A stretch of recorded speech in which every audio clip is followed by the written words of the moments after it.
Welcome, everyone. Thank you so much for joining us for The Open Mind, a lecture and film series that brings together thought leaders at the intersection of culture and science for relevant and meaningful programs about mental health. These programs are proudly sponsored by UCLA's Friends of the Semel Institute for Neuroscience and Human Behavior and the Resnick Neuropsychiatric Hospital Board of Advisors. I'm Vicki Goodman, and it is my honor to introduce today's featured speakers, Kim and Penn Holderness, authors of the new best-selling book, ADHD is Awesome, a guide to mostly thriving with ADHD. For the past 10 years, the Holdernesses have been online content creators known for their award-winning videos, including original music, song parodies, and comedy sketches. They are internet sensations. Their videos have resulted in over 2 billion views and over 8 million followers across all the Holderness family social media platforms. Penn and Kim, who have been married for 19 years, were also winners on season 33 of The Amazing Race on CBS. They live in Raleigh, North Carolina, where they're zooming in from today, with their children Lola and Penn Charles and their dog Sunny. We are also honored to welcome to The Open Mind Dr. Sandra Loo, who will join Kim and Penn in discussion. Dr. Loo is a clinical psychologist and a professor in residence in the Division of Child Psychiatry and the Center for Neurobehavioral Genetics. She is also the director of pediatric neuropsychology in the Medical Psychology Assessment Center at UCLA, where she specializes in neuropsychological assessment of childhood psychiatric disorders, such as ADHD, dyslexia, OCD, autism spectrum disorder, and Duchenne muscular dystrophy. Now, just a few housekeeping notes before we begin. Today's program will run for approximately 1 hour, with the last segment reserved for your questions. If you would like to ask any of our speakers a question, please type it into the Q&A that is located at the bottom of your Zoom screen. We have over 2,100 people registered for today's program, so we will do our very best to get to as many questions as possible during the time allotted.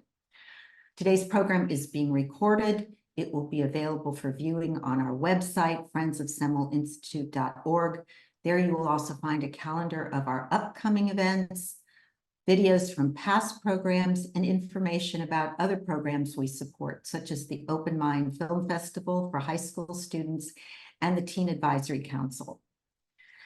As we approach the end of the spring 2024 Open Mind season, with just one more program this Monday, June 10th, on the state of hate, I would be remiss, and our board would be very upset with me, if I did not ask for your support for the Open Mind.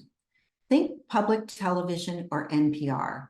If you feel our programs provide a valuable public service to you or the community, please consider making a donation of any amount. No matter how small it may seem, it will be greatly appreciated and will make a difference. The link is on our website, friendsofsemelinstitute.org. It will also be in the thank you note that you will receive tomorrow via email. Now let's all get a little smarter and learn how awesome ADHD can be. Let's give a warm Zoom welcome to Kim and Penn Holderness and Dr. Sandra Loo. Thank you so much. Hi, everyone. Hello. Hello. Thank you very much, Vicki. And thank you to Kim and Penn for joining us today. I am really excited to be here and to have this conversation with you about your new book, ADHD is Awesome. I think this book is super timely, given the increased attention on ADHD, particularly given the effects of distance learning during the pandemic, the shortages of ADHD meds, as well as increased awareness that that ADHD can present really differently in adults, in women, and people of ethnic minority background. So I was really fortunate to get my own copy and read it. And I have to say, the book is hilarious, it's upbeat, but it's also very real and very down to earth. And I have to say science-based, which I love. Thank you. I I feel like it just gives such a nice portrayal of the lived experience of an adult with ADHD. And it really lets the millions of people out there who have ADHD, as well as the millions of people who live with and have loved ones with ADHD, it really lets everyone know that you're not alone out there. So I was going to give it just a brief, super brief summary of the book, and then we'll get started. So the book is broken up into 3 parts. And so the first part is really a description about the nature of ADHD, and some very nice descriptions of what happens at the genetic level in the brain, as well as the lived experience. The next part talks about kind of reframing popular ideas as well as common myths about ADHD. And then the last part, I think, is super helpful. It gives strategies and approaches to kind of managing the downsides of ADHD. So now that you all have a sneak peek, let's hear more about from Kim and Penn about how, what inspired you to write this book, and also why now? Well, I wanted to write this book because I didn't have this book when I was a kid. While doctors certainly had it in their medical journals in the 1970s and 80s, it certainly was not mainstream, and there wasn't a lot of knowledge of it, at least for any doctors that I was around, even though we grew up in a great medical community. So I was just the guy in the playground who was a little hyper, and I was kind of a space cadet or a freak. I got those kinds of names. I had a tough time listening to people, and I thought that there was something, could tell there was something wrong with me. I chewed on my clothes. I left this like big, weird saliva circle around my t-shirts, and people were like, "Are you sweating?" No, it's just who I am. I had a tough time making friends because I didn't make it to the end of a lot of their conversations, and I felt broken and I felt alone. And I want to provide this book for anybody who still feels that way, who doesn't understand what ADHD is, because once we took a deep dive on this and did all the science-based stuff, talked to a lot of really smart doctors, we learned what was going on in my brain. And once I had that knowledge and found out some ways to work on it, what was left, I kind of realized were some of the reasons why I am unique and why I can be a successful person. So I wanted to let people know, my story, knowing that my story is just my story. But I truly believe that with knowledge and understanding, like, a better life with ADHD is out there. Absolutely. Absolutely. What were your goals in writing the book? Well, I wanted people to understand those things. I wanted them to read the science-based research in a digestible way where an ADHD person might actually finish it. So if you look at the book, this was a lot of my wife's idea, was like, she's like, you need to put color and pictures and breakouts and Post-it notes and all of these things. So we wanted to make a book that people would read. We wanted them to learn about their brain. And then we really did want to reframe it, because I have never I've talked to so many fancy doctors and scientists, and they use the word sucks to describe, these are doctors, they use the word sucks to describe the actual name ADHD, which they're diagnosing people with, because it's a bad name. It's misrepresentative of what the condition is. And I will also say, so our son was diagnosed 2 years ago, and we don't really talk about him in the book because at the time he was 12, we didn't really want to, like, he was very much a child. Now at age 14, he's very proud of his brain, and I think his dad has helped him.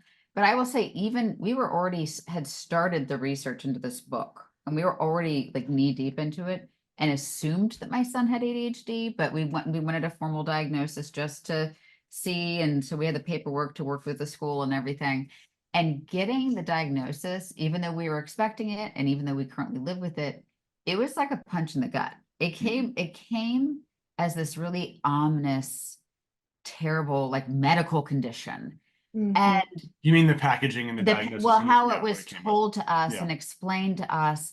And I got in the car and I was trying to smile and be upbeat, but inside I was like, oh my gosh, what is life going to be like for my son? This sounds so awful. And then I had like, wait. Like, I know more than the average bear about this. And so honestly, like, my motivation totally changed in the middle of this. I mean, it was very research-based and very pen forward. And at that point, I really wanted to jump in and have kind of these like notes from Kim. So my contribution to the work is somebody who partners and parents with, people with ADHD. And I wanted to make sure, I mean, we would love to do like a children's teen version of this, but I wanted to make sure that if this were on the kitchen counter, like there's all sorts of that my son would feel encouraged to keep reading it. So that's why it's written the way it is. Right. No, that's great. I love it. It's very accessible. You're talking about, it's interesting because one of the things I thought about this book is it's been a journey for you.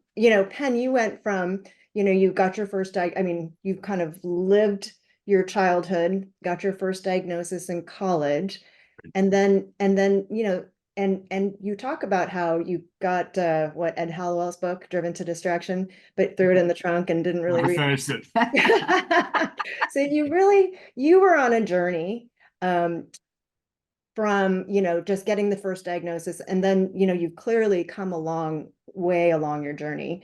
And now, Kim, you're talking about the journey of a parent and how you go. So I'm really interested in the steps along the journey, how you go from first diagnosis to this place where you feel empowered, where you can think about it and reframe it and generate approaches and strategies to managing. I'll start Driving, the journey, and I bet Kim will be able to complete it for me. But I was able to find all of these jobs that were ideal for an ADHD brain, like local news, where you have to keep someone's interest for 8 seconds. And that's really your job, with these deadlines that keep you engaged, and they're of personal interest. And I went from that to working, doing stuff on the internet, which is you have even less time to get people engaged at that point. It depends on a lot of creativity, which the ADHD brain is famously good at. But really the biggest detour of the journey was when I started raising kids with my wife and working in a business with my wife, and things just started falling through the cracks again. Like my executive functioning started redlining again, for real, for important things. Like maybe I was getting my kids to school, but I was leaving the stove off when I left the house. Maybe I was getting them home from basketball practice, but I was leaving keys in the car. So there were safety issues, right? Like there were things that I was doing as a grown man that I should have learned to do a long time ago that I was really struggling with. And I was kind of going back to that, playground mentality when I was 5 years old, like, oh my gosh, I'm broken again.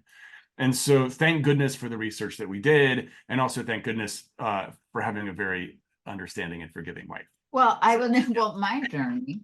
Yeah. So I think that, when we started dating, he was, spontaneous and charming and funny. And like, he describes himself as this like weird kid on the playground, but then he became like this funny, weird adult, which I just thought was adorable. So all of these things and quirks of his ADHD self, like that, I fell in love with that. So I was super into it. And then, like he mentioned, then we had kids, and then we started a business, and then like there was a lot of plates to spin for somebody with a lot of ADHD. So a lot of ADHD, like scorching case of ADHD. Right. So our first book we wrote was out of marriage counseling we did. And a lot of the things we learned in counseling and communication, I mean, that really did trigger the deep dive we did into ADHD, because like listening was an issue. And I'm like, how is it so hard to listen? And then I did learn, I have to say, I turned a corner when I was like reading all of these interviews that, were done, and just the fact that how the information just is not stored in the working memory of the ADHD or the way it is for me. So I can make breakfast and pack a lunch and get water bottles and snacks, and I can get kids out of the door with 2 shoes on. And his brain simply cannot spin that many plates at once. And once I understood that he wasn't doing it on purpose, I was able to offer a lot more grace. And I stopped asking him to do, or, of my son even, I stopped asking him to do 5 things at once. It wasn't like, eat your breakfast, get your water bottle, put your shoes on. Like now I know how to ask him to get things done. And I know how to set reasonable goals. And I know how to offer, I think another big change that was taught to me through, work that we did on this was to offer connection instead of correction, because as a perfectionist, and like, to me, it's like so easy to get these things right, but I've learned that the easy stuff is actually very hard. And when he leaves the stove on and our fire alarm goes off and we're getting a call from the alarm company because there's a smoke alarm going off in our house, he already feels a lot of shame. He's really embarrassed. He's in tears. Like, me piling on wasn't going to be helpful in that situation. Yeah. So just as hard as it was, just to be like, wow, babe, that really sucks. And it's a lot. You're dealing with a lot right now. And later we can have the conversation about what sort of systems do we need to put in place so this doesn't happen again.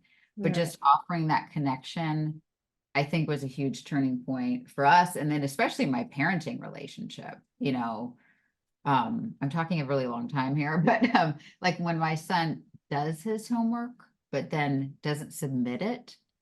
So he's such a smart kid, brilliant kid, but it's on computer now. So just like that final task of scrolling and hitting submit is like a bridge too far, like can't Right. do it. Right. And so just being able to say, hey, buddy, I know this is hard for you. I know scrolling down is hard for you, but like, what can we do? What sort of reminders can we put in place so that this can get done? And I think that I don't always do it perfectly. I don't always do it perfectly, but that's my goal. Great. So it sounds like there were kind of two different steps. One was seeking some treatment. It wasn't actually specifically around the ADHD, but it was seeking treatment to kind of address the challenges that were occurring.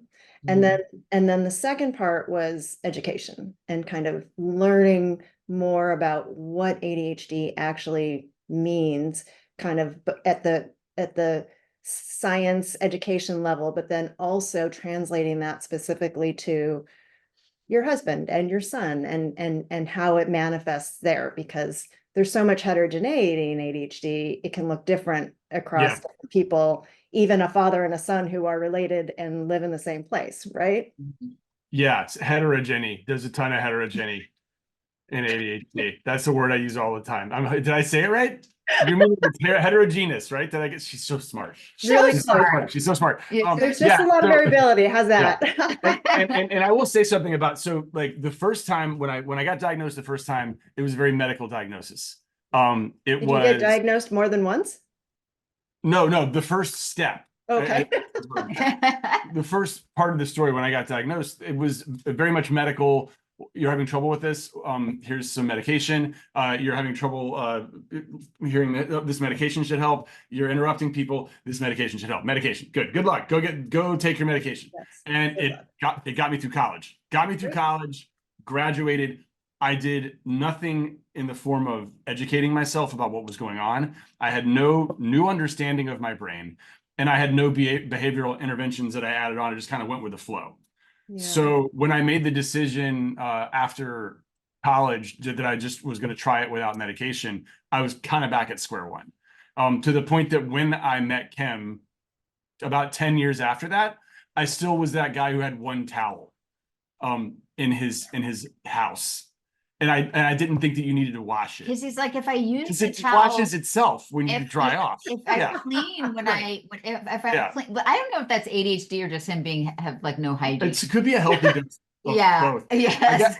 I guess what I'm saying is the first time round when I really faced it, it was this medical diagnosis, and the second time it was much more education, behavioral intervention. And trying to do the most with the symptoms as I can. So that, when in reality, a combination of both absolutely. is probably a great way to go. And you and I have talked about this before, that like medication helps the large majority of people. It helps a lot of people, but actually I would say, I mean, whenever I make a first diagnosis of ADHD in a child or an adult, I think, there are two things that I always try to do. And one is refer people for some kind of education, right? Education about ADHD, what it means, what it doesn't mean. And I think it's really important, because I think you can do an internet search and go down a rabbit hole, and that's never good. I think, you know, reading someone who has an empirically supported approach to ADHD is important because it gives you a good starting place. Mhm. And then thinking about treatment, medication does help a lot of people. There are a lot of people who don't want to take medication, and I get it.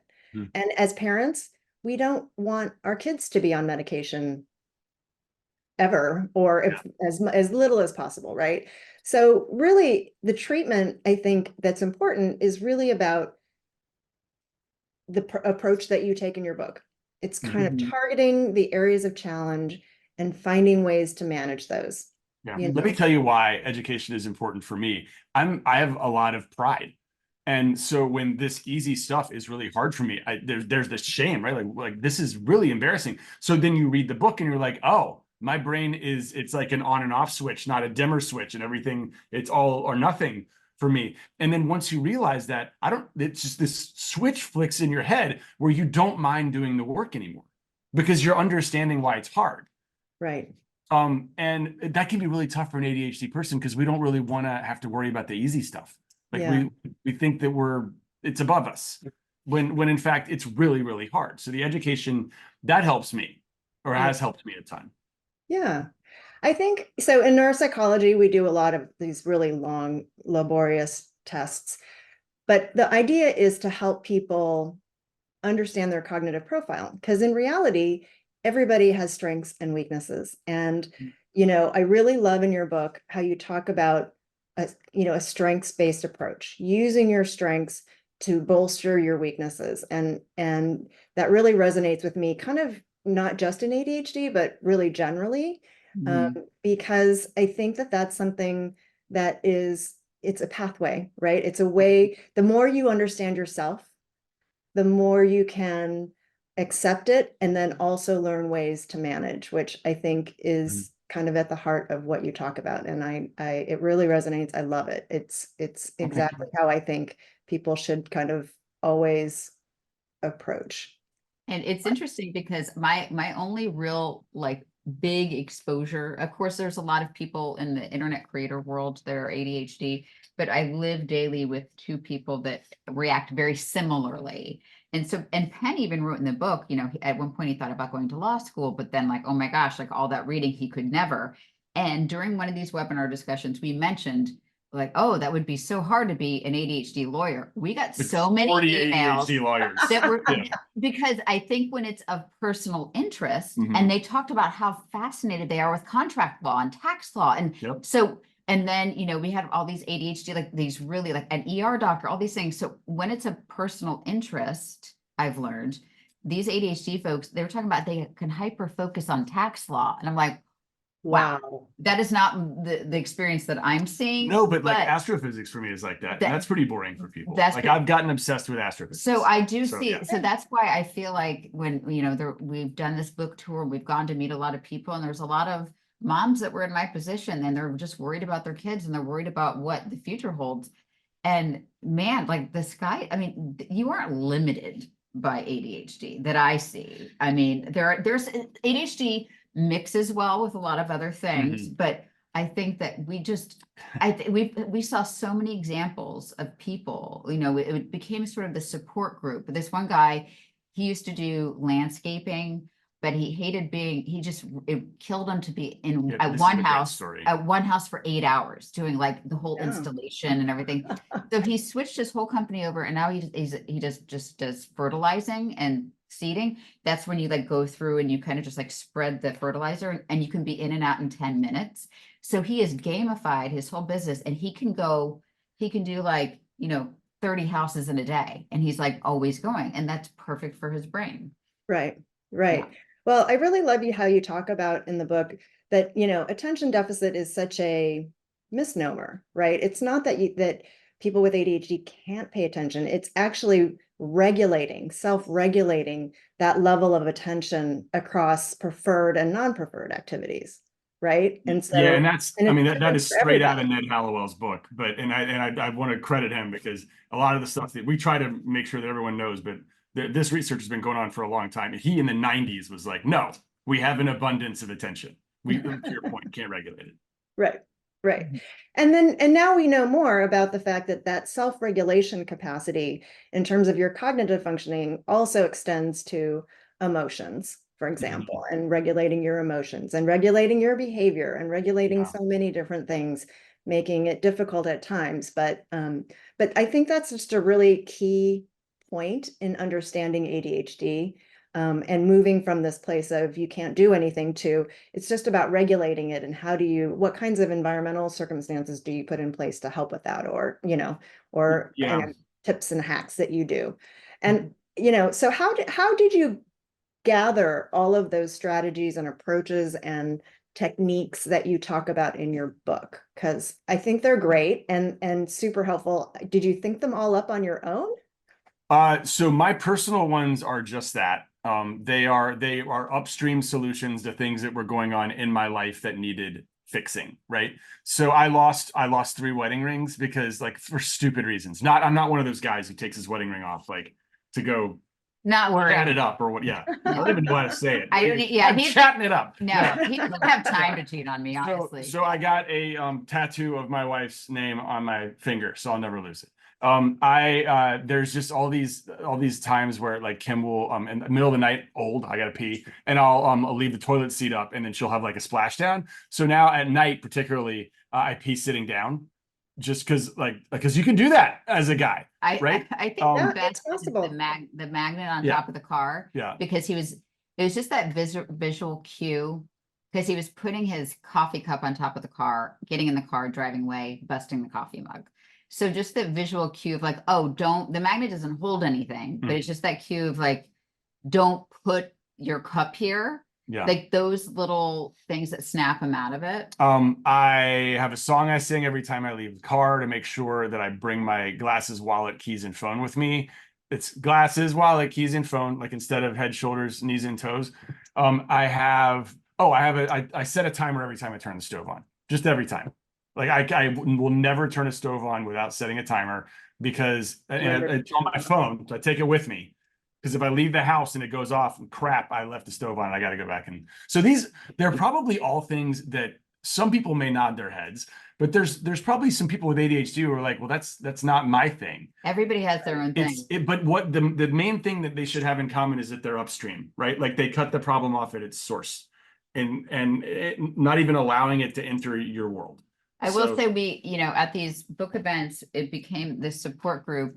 And we heard so many different hacks that this one woman leaving the stove on was such an issue in her house, like, because everybody had ADHD in her house, that you can remove the knobs. So they removed the knobs and they just had them in a little container. And if you saw a knob on, it meant the stove was on. So like you had to be very aware. Knobs were on when the stove was on. Right. And then they would take the knob off. That wouldn't work for me, but I wouldn't care. I need an alarm. Right. So, but it worked for her. It worked for her. So you brainstormed basically everything that you have in terms of your, wow. Well, that was just like stuff he had put in place for his life. And we've heard so many other great ideas, but those were just ones that we use. Yeah, like bigger like things are I set micro alarms and micro deadlines for myself when I'm working, like a 15-minute kind of sprint deadline that I do several times in a day. Yeah. Make sure that I'm being, for me, efficient. Doesn't work for everyone, but it goes throughout the day. I have the number of lists and Post-it notes that I have around the house is kind of embarrassing. Before this, he goes, I need another notepad, because he does a lot of lists. And I was like, okay. He's like, I need to write myself a note that I need a notepad, but he didn't have a notepad up here. It was a really funny kind of like circle we went in. Yeah. Well, so maybe another book to jot down all your additional. It is interesting to think about like the workbook part of this. I mean, what would that look like? I know so it's interesting. The publisher, when we pitched this idea, because you have to like pitch an idea and do a proposal, they believe in us and they love us, but they're like, that'll be a very niche book and we'll do it because it's a good thing to put into the universe, but it's probably just going to be a very small thing. And we're like, we don't care. This is what we want to do and what we want to spend our time on. It was on the New York Times bestseller list 3 weeks in a row. They had no idea what interest there was in Yeah. this topic. So Turns out a lot of people have ADHD. turns out a lot of people have ADHD. Funny Or think thing, they do funny now. thing. Right. Yeah. Hi, Vicky. So That, I mean, that tells you 2,100 people registered for this program. That does tell you there's a lot of interest, at least in ADHD, and a lot of people having challenges with it, and really excited to hear your talk and your hacks. And you guys are hilarious. And I really understand why you are social media stars, because you make everything so relatable and you made it fun. So thank you so much. And I'm coming on early because we have so many questions, as you predicted, Penn. So here we go. Would you please address how to handle social anxiety and rejection sensitivity that continues into adulthood for somebody that has ADHD? Dr. Lou. how did you handle it, Penn?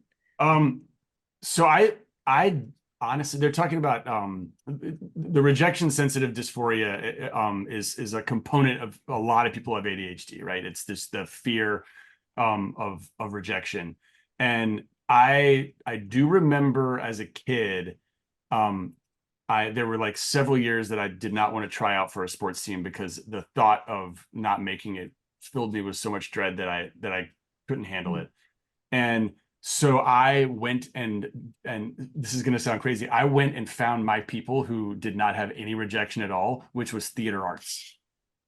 You became a theater kid. I'm not kidding. Like everyone had a role there. It was like a big family that like all you had to do was be yourself and you were being rewarded for that. It seemed like, I know there may have been a little bit of sensitivity when it came to like trying out for, play, but I gravitated toward, accepting people. And, honestly, like, I know it's going to sound crazy, but that was the best thing that could have possibly happened to me. I think it made me like a more well-rounded person. But his brand of so ADHD, we've learned also, we're very careful to say this in the book, it is a spectrum, everybody's different. His never came with social anxiety, but we've heard from a lot of people Of course. who Yeah. have that. So Dr. Lou probably had Yes. some better experience with that. Well, I mean, I think that is certainly, seeking community, finding people that are more like you, or that are at least can be open and accepting to, kind of your true self, I think is obviously the best way if it's possible. There are, there are studies for kids where, they look at peers and within a crazy short amount of time, like a minute, peers can pick out who is different and who might have something like ADHD. So for younger children, we know social skills groups, kind of teaching kids how to kind of ease their way into a group or kind of moderate some of the energy level, can be helpful, especially if it's in a group format where they have a lot of peers. So and then as adults, I think,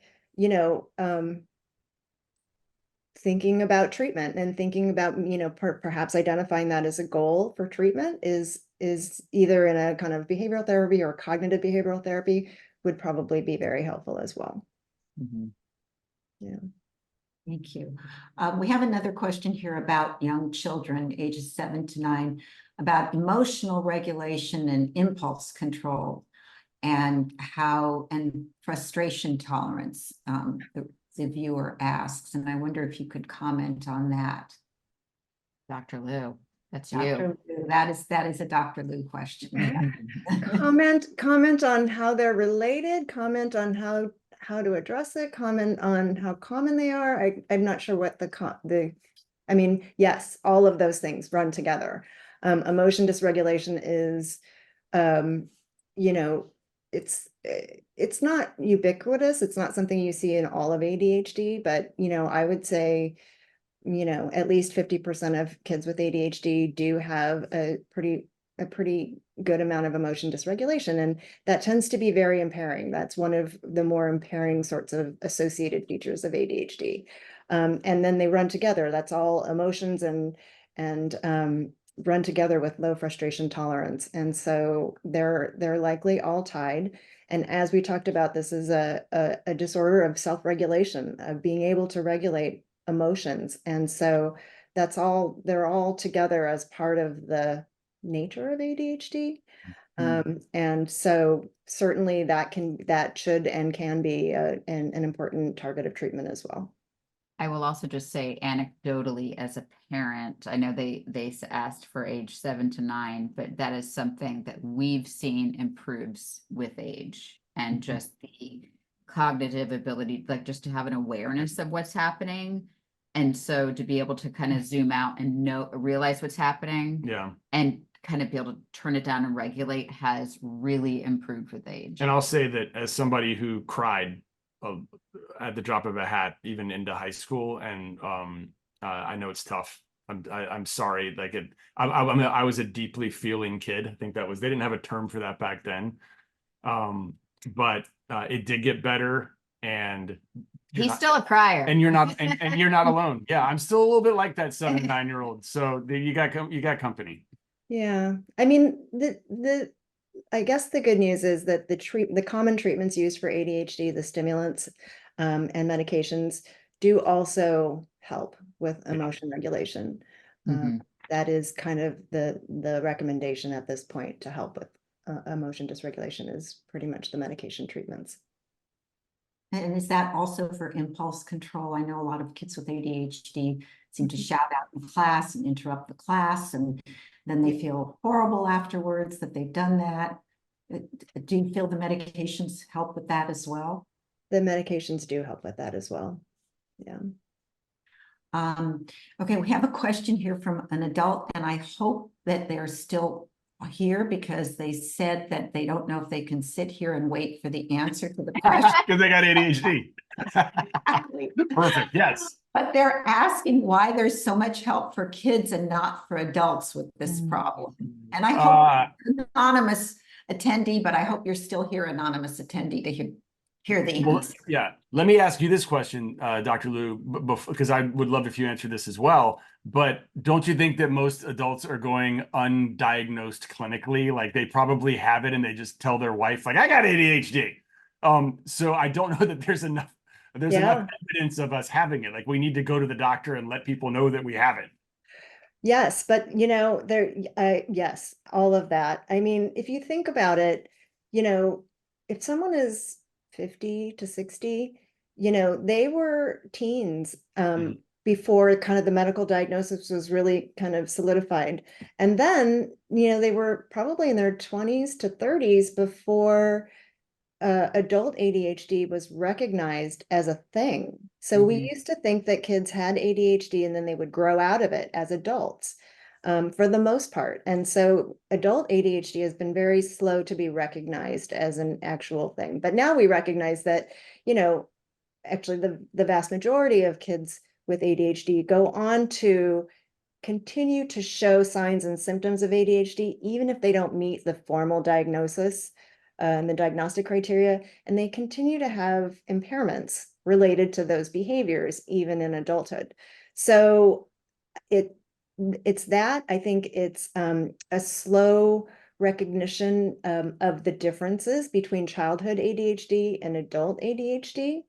I think people are not looking for it. And I've been giving a lot of continuing ed kind of talks to physicians, primary care, internal medicine, because ADHD is also associated with a lot of health conditions as well. And so if you're not looking for it, you won't see it. And there are a lot of adults who don't recognize it in themselves necessarily. And correct me if I'm wrong. So I what I've learned was, if it's a, kind of a straightforward case, it's just ADHD and not other, coexisting issues. A pediatrician in most cases can do a diagnosis, at least where we are. We did go with we did like a 3-day test at a local university. Like we just really wanted to make sure, but I don't, to your point, like, I don't know. So kids could even go to a pediatrician, but adults, like my primary care provider, I don't think could do that diagnosis, wouldn't be allowed. And well, no, they could. They could. But I mean, I would say maybe a few years ago, you know how our doctors started screening everyone for depression? Like, I don't know if Yeah, that happens now. You know, I go into a doctor for a checkup and I fill out a little 10-item questionnaire on my mood, right. right? And then also my substance use, right? Probably like how much do you drink? But there's no screening for ADHD Mm, in the adult world. And mm, so, you know, I think a lot of people just go undiagnosed, and there are other issues that come up: depression, anxiety, substance use, other health issues, asthma, diabetes, cardiovascular problems. So a lot of those things come up as the primary concern, and then kind of the underlying has historical issues around ADHD never get addressed. So I hope the anonymous attendee is here and can go talk to at least their primary care provider. But there are, we know that there's a lot of parents that are getting diagnosed when they're filling out the paperwork for their kids to get diagnosed. Right. Mhm. And then there like Dr. Marcy Caldwell, who is one of the people who we interviewed for this book. She only works with adults. So there are people that are Yeah. popping up that are doing that. Absolutely. I would say in terms of the research, we are learning more about which treatments are best for adults with ADHD, both medication and non-medication. So it's coming along. It's just been slow to the take. Mhm. Yeah. We have another question here. Parenting teenagers and young adults in this age of social media is extremely difficult. As a teacher, I'm seeing parents struggle with trying to communicate and monitor social media while students are becoming way more distracted with the extended time spent on their phones. Any chance you amazing parents may be able to offer another book on parenting our youth in this crazy time? Lots of things to talk about Yeah. here. We start with this. We don't know how we've screwed our kids up yet. Yeah. We're gonna screw our kids up. We're good. Let me say it again. We're going to screw up our kids. Everyone is gonna screw up their kids in some way. It's a work in progress. So I don't know that we Yeah, can. so it's really sweet. So the publisher actually came to us like, write a parenting book. I was Yeah. like, you guys, because if we wrote a parenting book, we're not qualified. And we would have to talk about our own parenting, which we'd have to talk about our kids, which we we don't don't really talk really about want to it. do. They don't want us to talk. But I will just offer sympathy that it is a very, not that my parents had it easy, but they didn't have this layer of Snapchat and Instagram, and they didn't have that to deal with. Yeah. And thank God and TikTok. Thank God our son is not interested in that. Thank God. I know, not yet. And I will say, I'm addressing a lot of this age of social media, distracted by phones. It's like a lot of people, I learned this from the book, are going in thinking that they have ADHD and they actually have something. It's not in the DSM or anything. It's just like acquired attention disorder, which is basically, That's what I think I have. I have no attention Tim's got span. ADD. Yeah, she's got that. Because I watch it's like not- too yeah. much TikTok and Instagram. Yeah. I don't have attention span anymore. But yeah, it's happening a ton. And Dr. Loo, we were talking about this offline about just the influx of these diagnoses as a result of COVID and the need to rely on screens so much, right? Right. Well, and there's also just increasing awareness of just the badness of social media, right? And how, and just on kids' mental health in general, not just kind of ADHD symptoms, but especially anxiety and depression, especially in teenage girls. I mean, if there was a way to limit or reduce at least, but kind of do away with a lot of that, it would be better for us all. And my daughter's a rising senior. Her school they experimented with it at the end of the school year, which was like they would give like sort of rewards, incentives, things like that to kind of leave their phone at the front office at the beginning of the day. And I didn't think she'd go for it, but her and her friends decided to give it a try, and they really loved it. So they went the last few weeks of school without their phone, and she said they had conversations. They weren't like, it was tougher to organize like where they were going to go to lunch, but they I think, I wonder if there's going to even be, and this is a deeper discussion, sort of a reversal of it, because I think our kids are very smart and they're realizing the damage this does. And just kind of like, maybe this generation will see the damage that's done and kind of like work backwards. Yeah. Yeah. I mean, you know, if you're able to get a child to put their, or adolescent to put their phone down for any period of time and do that kind of thing, Yeah. where they're, you know, I mean, I think camping is another one of those things where, Yeah. you know, kind of, you know, you put your Yeah. devices away, especially if Yeah. you don't have a lot of connectivity, and it's great. It's great to unplug, and it's great to be able to know what that's like to live without that constant presence of everything. So It's hard. I sympathize. Hard. I have no advice, but I sympathize. I know some schools now are having the students, they give them the special cases and they have to the phone in that case the entire day. But I also know that some of the kids are getting around that because you can still text when you have your computer open. Yeah. Oh, yeah. There's always that. Our daughter's high school is incentivizing people to check their phones. Like that's Yeah. that's a new, there's like a Yeah, but program that's yeah. running. So I Great. think next Yeah. year it might be mandatory. Yeah. Yeah. So Here is a question for Kim. How do I encourage my partner to share how I can be supportive of who has ADHD? She says, I spend a lot of time reminding him of things that need to be done, all the things that you sort of brought up. But I do love, you said something about connection instead of correction. And I thought that was so pertinent to this. And maybe if you could take the question from here, she says she feels like a house manager and she gets very frustrated. yeah.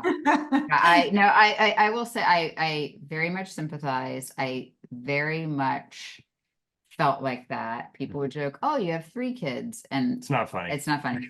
And I will say I don't enjoy it. We still fall into it, by the way. We're not perfect, but I don't enjoy being that nagging voice. He doesn't like hearing it, and so it fills him with shame if I'm like, you didn't turn off the stove, or not the stove, but like you left the doors open or whatever it is.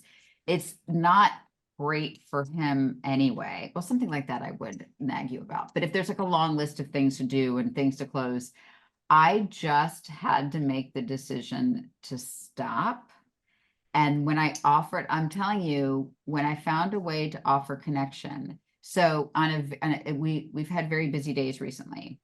And he knows now to say, my executive functioning is going to be redlining today. Today is going to be really hard for me. He knows that now, I think, because I was able to say, hey, this is a lot. Let me know like what I can do to take this off your plate, or this is like, let's streamline this. Like I went in kind of proactively, and the stopping of the nagging was so hard, continues to be hard because it's like so simple in my head, but offering connection, also praising. And this is like just a good parenting tool anyway, but it works on my husband too. Love you, babe. But when he's doing something well, like listening to a long sentence. like right now, babe, like you're doing a really good job listening. I am. I'm listening to everything you say. And then as humans, when we are sort of rewarded with that treat of positive, we want to do that more. Yeah, I mean, the other day, he, we're working on just like, I want him to like name his feelings and share his feelings. He shared with me the other day, like how he was feeling. He's like, I'm feeling very overwhelmed. And he kind of explained it. I was like, no, thank you so much. And I was like, yes. I was like, you did a great job. So I'm going to yes and this. So just hearing, I know that's frustrating. I know this is hard from your partner. Them acknowledging, I know this is hard. You don't have to say, I know this is hard for you, but I know this is hard. That's like another one of those like magic words that rewires your brain and makes you, the shame spiral goes away and makes you want to get to work. Because, they understand that this stuff that's really easy to you is very difficult for me. I do think that like me opening up emotionally like that has helped her understand as well, like when these things are hard. I also have to tell a funny story. Another time, I was telling her that I was having a really rough day and I was having like an emotional time, and she was thinking of something else. I swear, can I tell the story? So I was like, honey, I had a really rough day. Very busy. And I'm dealing with a lot right now. And her response was, plus whatever's in the fridge. Because in my head, I was making dinner. I was making dinner. I was making dinner, and then he started opening up while I was making dinner, and I was like, okay, we're gonna have like chicken, we're gonna have this, and then we had leftovers, and then So she was having a conversation in her head. You know how rare it is for the ADHD-er to actually catch the ADHD-E doing something like that. So that was awesome for me. yeah, That that role had to do with your reversal. question. Didn't answer anyone's But then he was able to laugh at it because Plus whatever's left. in the plus fridge. whatever's left of the fridge. Sorry. That was a great story. Thank you. Okay, we have another anonymous attendee saying, I wonder if it's the same anonymous attendee. I have been diagnosed with ADHD and I am also in a job where high performance is expected. I struggle with trying to draw the line between my ADHD diagnosis and what are simply unreasonable expectations. What would you suggest to help with this issue? Is this a common issue for working adults? Mhm. Yeah. Dr. Lou probably could chime in first. Yeah, absolutely. Well, I think that is that's a tough question. I think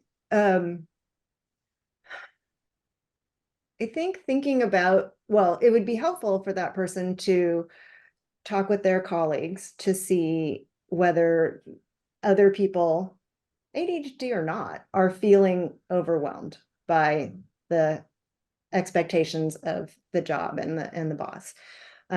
Just to get a sense of, I mean, it helps too with just kind of a sense of community and whether that, those are things that are shared among people who work in a similar position. I think being, if the person is able to kind of assess, kind of get a hold of what their specific challenges are based in ADHD, that also is helpful, right? To see kind of the how connected they are, whether, the challenges that they experience in other settings are related to the job difficulties. I think thinking about treatment would be, trying to start some new treatments and then seeing whether that addresses some of the issues on the job might be useful.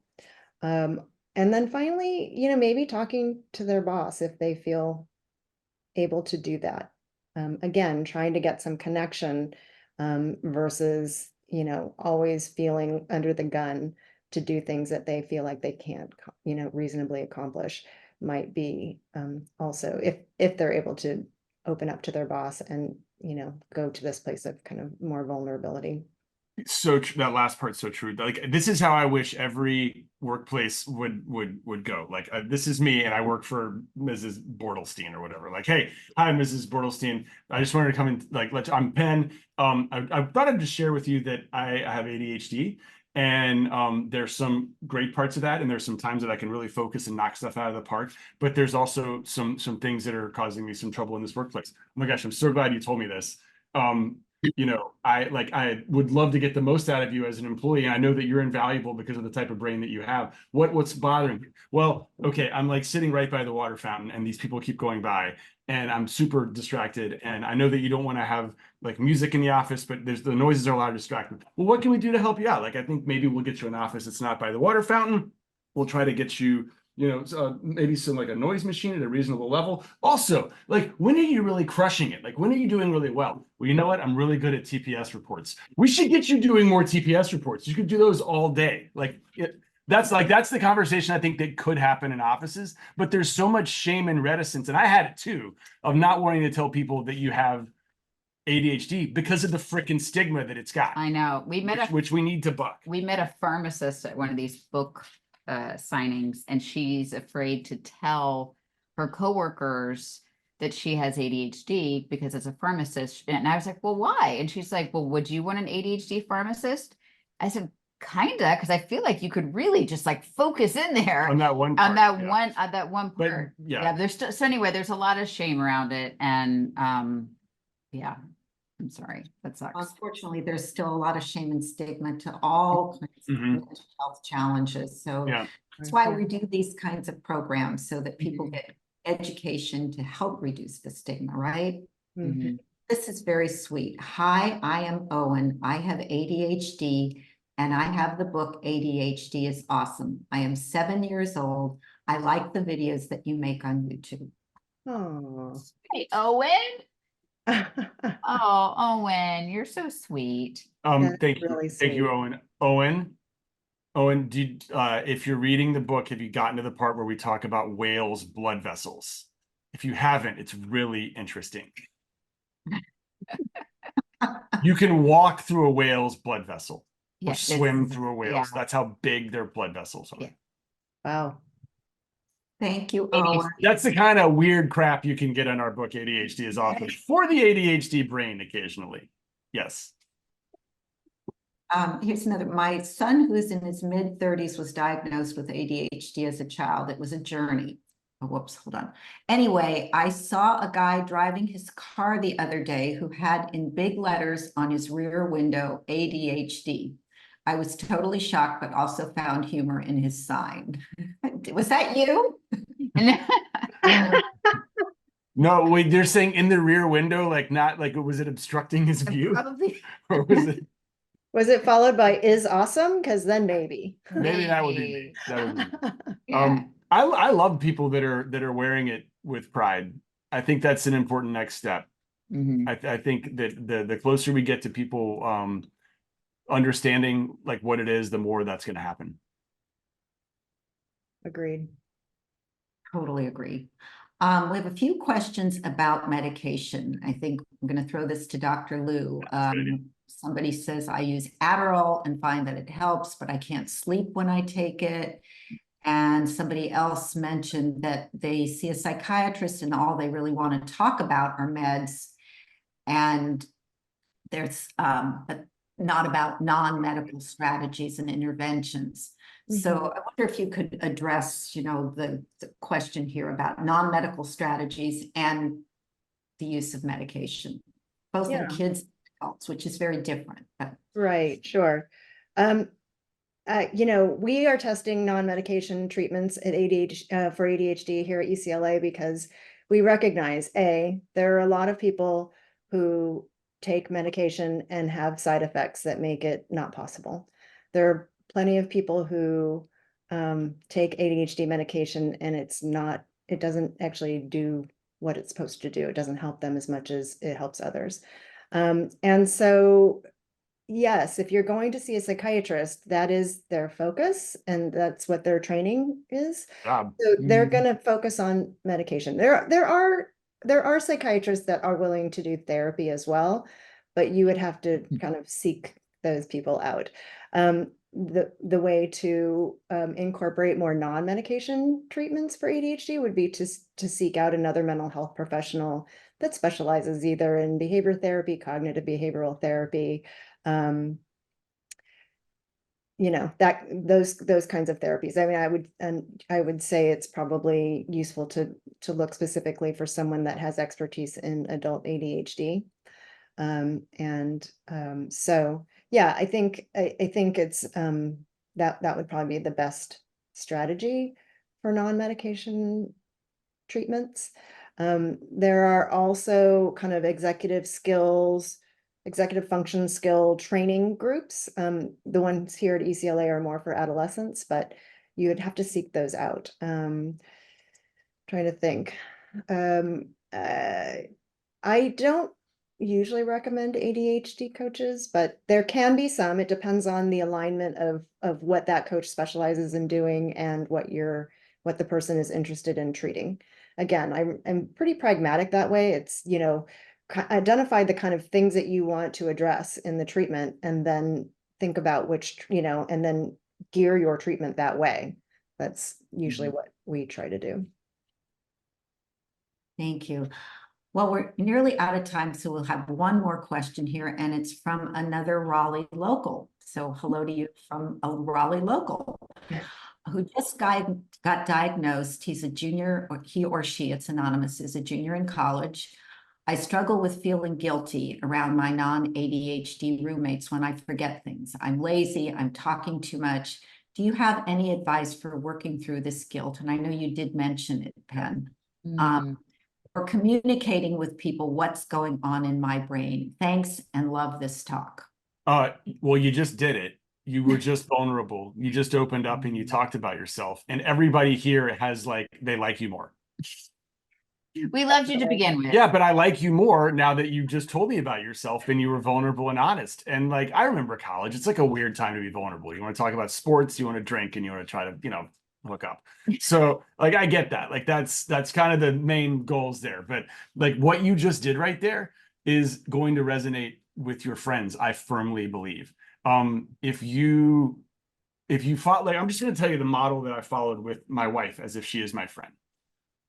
I explained to her that I had ADHD, and I gave her a quick, well, and then this book also helped give like this quick kind of recap of why my brain is made the way it is. And at the end of it, because of the way that it's wired, these things happen, and a lot of times they're beyond our control. You can try as hard as you want to, but things are going to slip through the cracks. If your friends hear that and say, I hear you, thanks for explaining that to me, I accept you for who you are, then the circle goes all the way around, and all of a sudden, like, you want to work your ass off even harder to try to reward them for being accepting of you. And that happened with Kim and I, to the point that once we had this understanding and she was forgiving, I was like really energized to get to work, to not be perfect in any way, but to put these systems in place. If you talk about forgetting things, just like cut off whatever your problems are at the source. And once you explain that you have ADHD, it's going to be less embarrassing for you to have lists all over the place, right? Like, that's who you are. I mean, I think that Penn is very, and we say this in the book 1,000 times, and ADHD is the explanation, not the excuse. Mhm. So you don't have to say like, oh, sorry, forgot to take out the trash again. That's my ADHD. You can say, I am really sorry that this has happened. Sometimes my ADHD gets the best of me. I'm going to try really hard, and I'm going to make a list. And thank you very much for your understanding. And just be, like Penn said, I think that that has really gone really far for us. Yeah. Yeah. And I love this guy that he said it. Like, Or the a fact girl. Or girl. Right. Girl. I love this person for saying that. What I would say is your roommates have already noticed that Yeah. these behaviors, and they probably will appreciate an explanation as well as, an effort to try and, put things in place to change that behavior. So it can only make the relationships better. Yeah. And don't share your drugs with your friends. Oh, yeah. Do not share your drugs with your friends. Yeah. So, all of Penn's friends took his ADHD meds, and don't let them do that. I wasn't aware of it. Like, I wasn't giving it to them. No. But No. yeah, Don't do that was the 90s. Times are different. I don't know if they're not. Unfortunately, we're out of time and we can't get to all these really important questions, but I really want to thank you, Kim and Penn and Dr. Loo. And you called yourselves the ADHDer and the ADHE. Is that? I said ADHDer and ADHDE. Yeah, okay, I got it right. And I was workshopping that, so that was the first time that came out of my mouth. I don't know if that's good. Well, I liked it. Yeah. So thank you. Also, thank you for writing this book. I think you have helped so many others who live with ADHD, and also the people that love and support them. So thank you so much for this, and for your great insights and takeaways, and your humor, and making this so easy. Your advice is easy to follow and great explanations. So thank you so much. And Dr. Loo, thank you for sharing your vast knowledge and expertise with all of us. You helped us understand the science part and the treatment part and the medication part. So thank you so much. Thank you, everybody who's on this webinar. Thank you for the privilege of your time. We hope to see you. We have another program. I can't believe it, but we do on Monday. It's our last of the season. It is on part 1 of the State of Hate, which we are doing jointly with the State of Hate Initiative at UCLA, and of course our partners, the Resnick Hospital Board of Advisors. So I hope to see you all there. Oh, we also have in September, our first open mind to open the fall season will be on how to stay mentally healthy during the college admissions process and transition. We're coming back for that one. We have to come back to that. We have a rising senior. We have a rising senior. We need to be in that one. Yeah. Not be interviewed for that one. Oh, no. We are not experts in that Taking one. notes. Yep. Yeah. So thank you all and have a peaceful evening and buy this book, everybody. Yes. Thank you. Thank you. And thank Thank you you. everyone for staying up in the evening to watch this. It means that you either really want to get better or that you care a lot about someone, and it means a lot and it makes the world a better place. And you did this during the NBA finals, which is amazing. Boston's kicking the crap out of Dallas right now. I just looked, You're so watching it on yeah. your. No, I just looked it up when you started talking. I promise. Okay. But yeah, Right, yeah. right. Yeah, exactly. Thank you, Dr. Lou. You're amazing. Thank you. Thank you, Bye. everyone. Good Bye. night.